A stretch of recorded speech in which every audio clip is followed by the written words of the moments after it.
keterkaitan sejarah antara situasi regional dan global.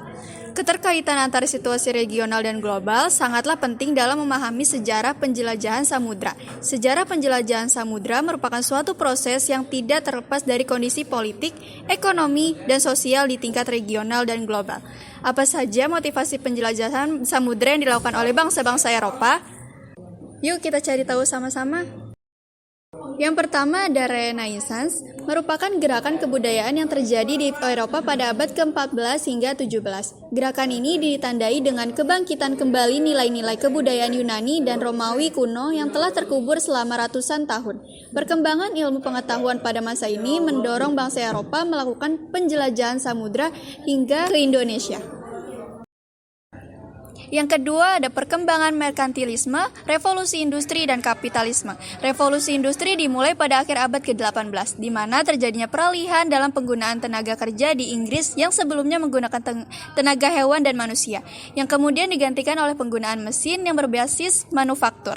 Menurut kapitalisme, seseorang atau negara bebas untuk memupuk kekayaannya termasuk dengan menjajah negara lain. 3. Jatuhnya Konstantinopel oleh Kekaisaran Turki Utsmani. Pengusaha Turki dari dinasti Utsmani berhasil merebut Konstantinopel pada 1453. Saat itu, Konstantinopel merupakan pusat pemerintahan Romawi Timur. Dengan jatuhnya Konstantinopel, pedagang Eropa mencari jalan lain untuk mencapai penghasilan rempah-rempah. Yang keempat, pencarian rempah-rempah. Rempah-rempah merupakan komoditas perdagangan yang menjadi primadona di Eropa, digunakan untuk menghangatkan tubuh saat musim dingin, sebagai bahan pengawet makanan dan juga penyempurnaan cita rasa makanan. Yang terakhir, semboyan, gold, glory, dan gospel. Semboyan gold mendorong memburu kekayaan berupa emas, perak, dan bahan tambang lainnya.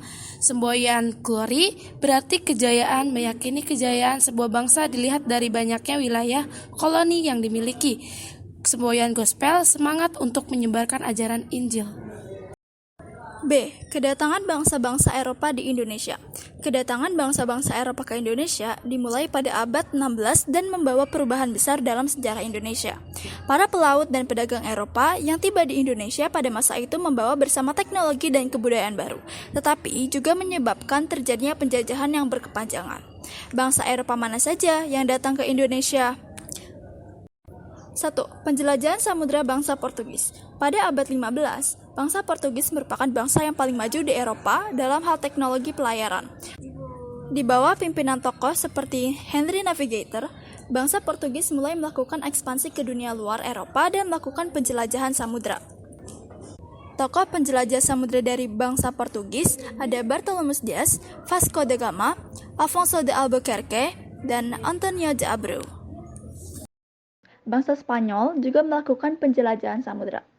Tokoh penjelajah samudranya diantaranya ada Christopher Columbus, Hernan Cortes, Ferdinand Magellan, dan Sebastian Elcano. Penjelajahan samudra bangsa Inggris. Penjelajahan samudra bangsa Inggris merupakan bagian dari periode penjelajahan dan penjajahan bangsa Eropa pada abad 16 hingga 18. Beberapa tokoh terkenal dalam sejarah penjelajahan samudra bangsa Inggris ada Sir Francis Drake dan James Lancaster. 4. Penjelajahan samudra bangsa Belanda. Pada bulan April 1555, Belanda memulai pelayaran menuju Kepulauan Indonesia dengan 4 buah kapal di bawah pimpinan Cornelis de Houtman. Dalam pelayarannya menuju ke timur, Belanda menempuh rute pantai barat Afrika, Tanjung Harapan, Samudra Hindia, Selat Sunda, dan Banten. Cornelis de Houtman tiba di Banten pada 1596. Awalnya disambut dengan baik dengan warga Banten. Hingga sikap angkuhnya, ia dan rombongan diusir dari Banten oleh Maulana Muhammad. Hingga datanglah Jacob van Eyck yang diterima dengan baik masyarakat Banten. C. Kolonialisme bangsa-bangsa Eropa di Indonesia. Sebagai negara yang memiliki sejarah panjang, Indonesia pernah mengalami masa penjajahan dari bangsa-bangsa Eropa. Masa kolonialisme ini memiliki dampak yang sangat besar terhadap sejarah, budaya, dan politik Indonesia hingga saat ini.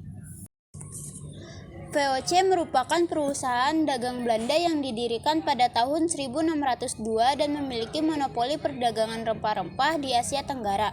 VOC diberikan hak oktroi hingga pada abad 17. VOC mengalami kemunduran dan kebangkrutan. 2. Masa pemerintahan Republik Batav. A. Herman Willem Daendels 1808 sampai 1811 merupakan seorang gubernur jenderal Hindia Belanda.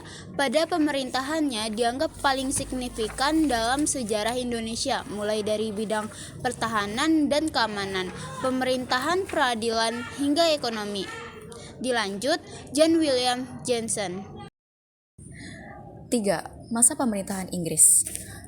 Thomas Raffles. Setelah mendapatkan kekuasaan penuh untuk memerintah di Hindia Belanda, Raffles mengambil langkah penting yang dituangkan dalam berbagai kebijakan, mulai dari bidang politik, ekonomi, sosial, serta hukum. Salah satunya adalah menghapus kerja rodi. 4. Masa pemerintahan kolonial Belanda. Masa pemerintahan Raffles di Indonesia tidak berlangsung lama, karena pada tahun 1814, pemerintahan Napoleon di Prancis jatuh. Akibat berakhirnya kekuasaan Louis Napoleon tahun 1814, maka diadakan Konvensi London. Berdasarkan Konvensi London Inggris, harus mengembalikan daerah kekuasaannya di Indonesia kepada Belanda. A. Masa kekuasaan Komisaris Jenderal. Tugas pokok Komisaris Jenderal adalah membangun daerah koloni untuk memberikan keuntungan sebesar-besarnya bagi negeri Belanda. Mereka mulai menjalankan tugas pada tanggal 27 April 1816. B. Sistem tanam paksa. Pada tahun 1830, Van den Bosch diangkat sebagai Gubernur Jenderal baru di Jawa. Setelah sampai di Jawa, Van den Bosch segera mencanangkan sistem dan program tanam paksa atau Kulturstelsel. Pelaksanaan tanam paksa banyak menyimpang dari aturan-aturan sebenarnya. Golongan humanis menyampaikan kritikan terhadap pemerintah kolonial Belanda. Salah satu tokoh yaitu Edward de Westdekker atau lebih dikenal dengan nama Multatuli. Akibat kritikan, pelaksanaan sistem paksa akhirnya dihapuskan. C. Politik liberal. Politik liberal telah memengaruhi kebijakan pemerintahan kolonial Belanda di Indonesia sejak abad ke-19, yaitu membuka peluang bisnis dan investasi bagi perusahaan-perusahaan Belanda di Indonesia.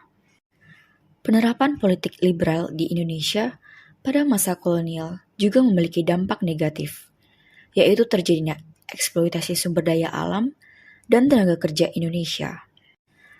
Hal ini menyebabkan ketidakadilan sosial dan ekonomi di Indonesia yang akhirnya memicu gerakan nasionalisme dan perjuangan kemerdekaan Indonesia.